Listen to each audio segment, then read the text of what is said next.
semenjak diciptakannya, dari semenjak dilahirkan dengan simbol 4 sahabat Nabi ini, NU sedang menunjukkan jati dirinya bahwa NU lahir itu untuk membedakan dengan orang Syiah yang sering diskriminatif terhadap Khulafaur Rasyidin. Jadi kalau ada orang yang menuduh bahwa NU sekarang itu agak tasayu, agak berbau-bau Syiah, itu tidak paham terhadap NU. Saya sering ditanya, ini bagaimana NU sekarang agak berbau-bau Syiah?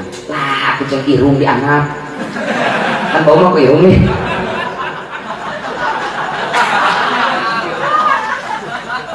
Itu tertawanya telat nih.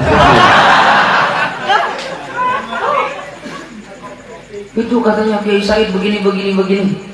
Saya jurusan S1 saya itu akidah filsafat. Saya pelajari 73 firqah di dalam Islam itu termasuk Syiah. Saya khatam 17 kutubul mu'tabar orang Syiah. Ayo tunjukkan sama saya kalau ada tulisannya mana, kalau ada videonya mana yang Anda indikasikan bahwa Yai Said Agil Siraj itu tasayyuh. Nih katanya ini Asyura, katanya peringatan Asyura. Sama belum tentu sama. Banyak kesamaan belum tentu sama. Saya punya tangan, monyet punya tangan. Saya punya wajah, monyet juga punya wajah. Saya punya kaki, monyet juga punya kaki. Kira-kira sama saya dengan monyet? Banyak kesamaan belum tentu sama. Dari filosofi lambangnya sudah jelas bahwa NU itu anti terhadap Syiah. Catat itu. Sampai kapanpun NU akan tetap melawan Syiah. Karena dulu tahun 2014 kalau nggak salah atau 2013 saya mendapat informasi ada kilatan, ada pasaran ilmu falak di Bahrul Ulum ini. Saya dengan teman itu berangkat dari Singaparna ke sini. Di depan saya lihat ada lembaga pendidikan Ma'arif NU. Itulah pelang NU pertama yang saya lihat. Kayaknya saya kesini tapi nggak jadilah pasarannya karena memang tidak diizinkan oleh guru saya. Nah intinya dari dulu Bahrul Ulum ini adalah pabrik kaderisasi NU. Saya tanya NU lahirnya kapan? Tanggal berapa?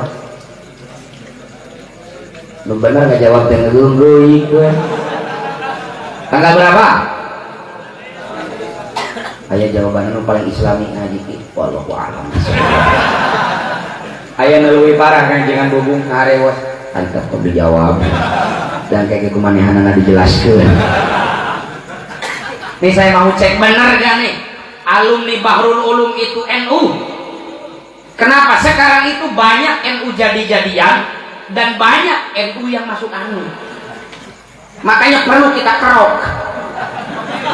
Saya mau cek nih. Coba sebutkan yang kompak. NU lahirnya kapan? Salah kabeh. Ini kayaknya perlu dipertanyakan ke NU-annya. Saya ingin nanya ketua YP Ansor bisi pohon deui eraeun. NU itu lahir resmi pada hari Kamis Legi tanggal 16 Rajab 1344 Hijriah, karena dalam anggaran dasar Nahdlatul Ulama hari lahir NU itu milihnya Hijriah bukan Masehi.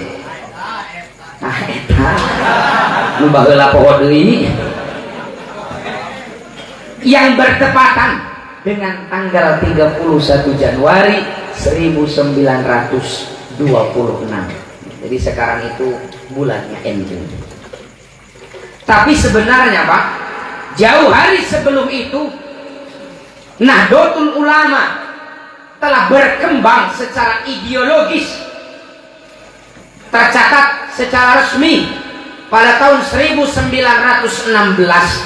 Kiai Haji Wahab Hasbullah beserta beberapa orang kiai pesantren mendirikan satu lembaga kursusan yang disebut Nahdlatul Wathon, kebangkitan tanah air.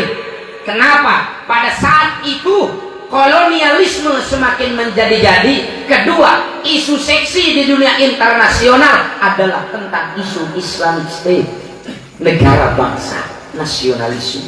Kiai Haji Wahab Hasbullah sebagai santri cendekia, beliau tidak kudet, kurang update, tapi beliau selalu update, tahu isu yang sedang terjadi. Akhirnya membawa juga isu nasionalisme ke tanah air, didirikanlah Nahdlatul Wathon. Menurut catatan dari Profesor Greg Villay, lagu Subhanul Wathon itu beliau karang, beliau tulis pada tahun itu, yang dinyanyikan sebelum pendidikan di Nahdlatul Wathon dimulai.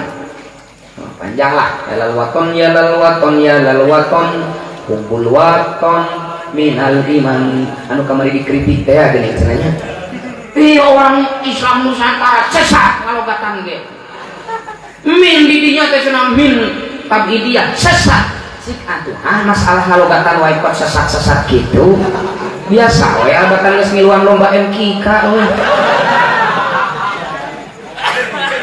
Harusnya katanya itu min ibtida dan yang lain-lain. Itu bagian Kang Asep Alfial untuk neror dia. Ini gampang-gampang teuing sesat menyesatkan teh. Ciri dari Ahlus Sunnah wal Jamaah itu tidak mudah menuduh orang bid'ah, sesat, fasik, apalagi menyesatkan orang lain. Saya mempertanyakan yang bilang ngalogatan minku tapi dia itu sesat, ini dia aswaja atau bukan ya? Karena ciri dari Ahlus Sunnah wal Jamaah itu gak mudah nuduh orang sesat dan yang lain-lain ya. Ini perlu kita pahami. Hubul waton minal iman, kebangsaan ini penting Pak, karena kebangsaan ini adalah hal yang sangat luar biasa. Kebangsaan, wawasan kebangsaan yang dimiliki oleh kalangan pesantren itu jauh berbeda dengan konsep kebangsaan yang dikembangkan di Timur Tengah melalui teori Michel Aflaq, seorang Yahudi. Saya sebenarnya malulah untuk membahas kebangsaan. Saya bahas saja Nahdlatul Ulama lah ya. Untuk bahasa panjangnya silahkan bukalah di buku-buku tentang ke-NU-an. Ada satu buku yang bagus tentang ke-NU-an, itu judulnya Menalar NU. Itu bagus banget. Bagus itu. Sekalian promosi. Saya hanya ingin bahas saja biar mudah mengenalkan NU itu bagaimana. Lihat dari lambangnya. Tema kita kali ini, bagaimana filosofi Nahdlatul Ulama yang tertuang di dalam simbolnya. Nahdlatul Ulama, Nahdlatul itu kebangkitan, ulama itu ya ulama. Di dalam Al-Quran hanya terulang 2 kali kata ulama. Pertama di dalam surah Fatir ayat 26, innama yakhsallaha min ibadihil ulama. Yang kedua di dalam surah Asy-Syu'ara ayat 197, ulama Bani Israil.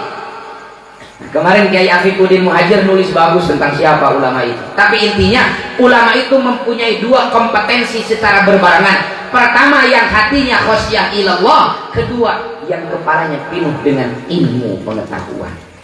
Orang yang kepalanya penuh dengan ilmu pengetahuan tapi hatinya tidak takut kepada Allah, itu bukan ulama.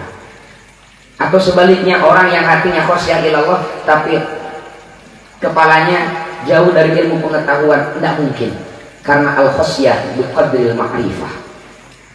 Jadi ulama itu begitu. Jadi Nahdlatul Ulama itu pergerakan kebangkitan harokah para ulama.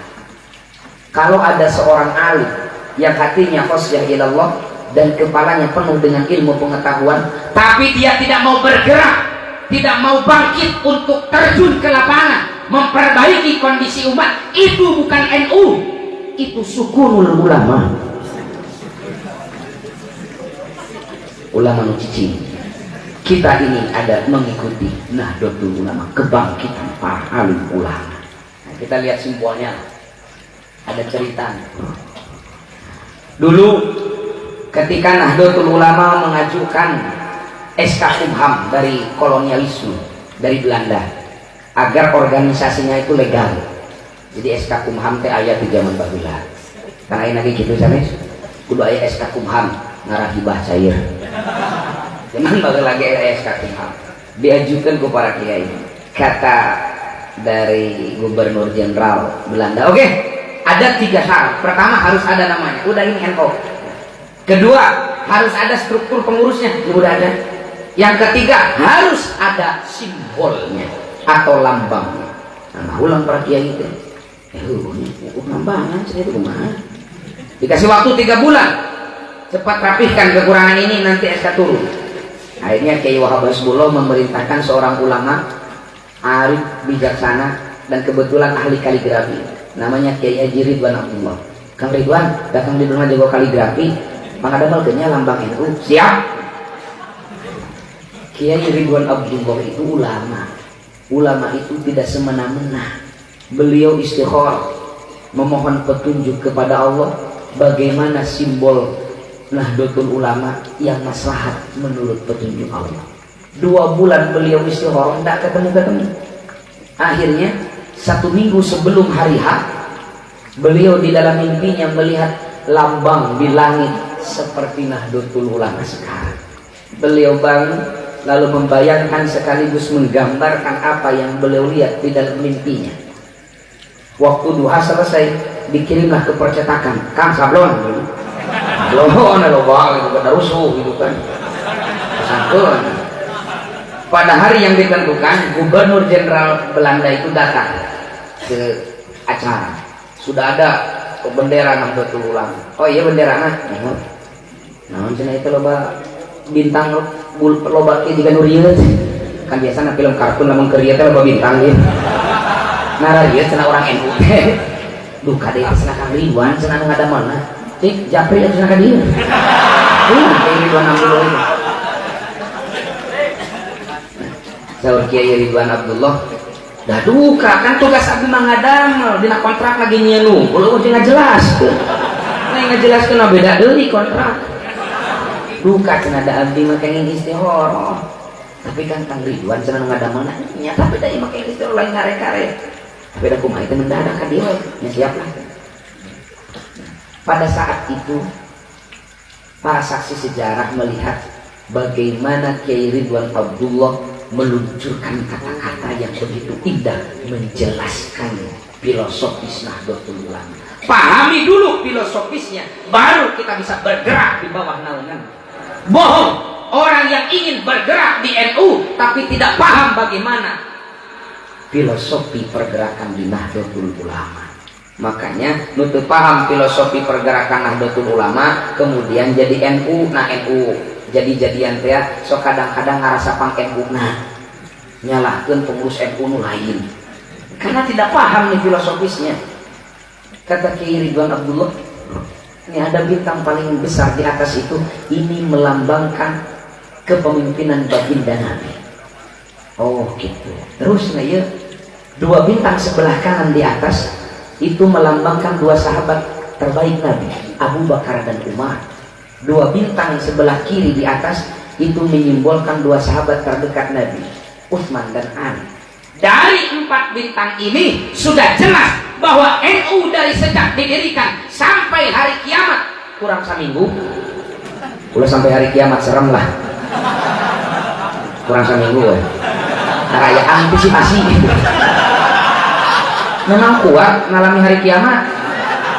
Idza zulzilatil ardu zilzalaha wa akhrajatil ardu asqalaha. Serem. Kiamat kurang seminggu. Dari semenjak diciptakannya, dari semenjak dilahirkan dengan simbol 4 sahabat Nabi ini, NU sedang menunjukkan jati dirinya bahwa NU lahir itu untuk membedakan dengan orang Syiah yang sering diskriminatif terhadap Khulafaur Rasyidin. Jadi kalau ada orang yang menuduh bahwa NU sekarang itu agak tasayyuh, agak berbau-bau Syiah, itu tidak paham terhadap NU. Saya sering ditanya, ini bagaimana NU sekarang agak berbau-bau Syiah? Lah, aku cek irung dianggap kan bau mah ke irung nih.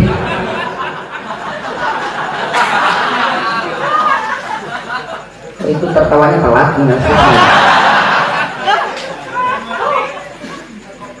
Itu katanya Kiai Said begini. Saya jurusan S1 saya itu akidah filsafat. Saya pelajari 73 firqah di dalam Islam itu termasuk Syiah. Saya khatam 17 kutubul mu'tabar orang Syiah. Ayo tunjukkan sama saya kalau ada tulisannya mana, kalau ada videonya mana. yang Anda indikasikan bahwa Yai Said Agil Siraj itu tasayyuh. Nih katanya ini Asyura, katanya peringatan Asyura. Sama belum tentu sama. Banyak kesamaan belum tentu sama. Saya punya tangan, monyet punya tangan. Saya punya wajah, monyet juga punya wajah. Saya punya kaki, monyet juga punya kaki. Kira-kira sama saya dengan monyet? Banyak kesamaan belum tentu sama. Dari filosofi lambangnya sudah jelas bahwa NU itu anti terhadap Syiah. Catat itu. Sampai kapanpun NU akan tetap melawan Syiah. Emosi. Lalu bintang di bawah, ini 4 bintang di bawah melambangkan bagaimana manhaj metode NU dalam memahami Islam dengan mengambil sistem bermadhab kepada salah satu dari madhabul arba'ah, Hanafi, Maliki, madhab Syafi'i, dan madhab Hambali.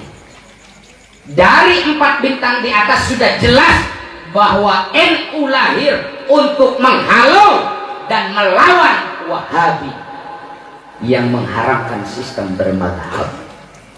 Haram taklid itu harus kembali pada Quran dan Sunnah. Saya punya pengalaman. Suatu hari lah saya diundang untuk dialog terbuka dengan ya Ustadz TPM lah, tetangga tapi menyebalkan. Lawan debat saya itu alumni Madinah, gelarnya LC, usianya 2 tahun di atas saya. Karena usianya lebih tua, saya izinkan beliau untuk memaparkan argumentasinya lebih dulu. Pede banget lah si LC ini. Dia gak tahu bahwa lawan debatnya itu Direktur Aswaja Sentral. Masalah gitu. Nah, saking sieuna bid'ah dina muqaddimah nawae itu ngutip Al-Qur'an. Iktibas lah kalau gak salah namanya. Al-iktibasu ayatu minal kalam Qur'anin aw hadits sayyidil an. Itu juara maknun ya. Nah, kalau gak salah. Saya menelan juara maknun 13 tahun yang lalu. Alhamdulillah sampai hari ini masih hafal bait itu.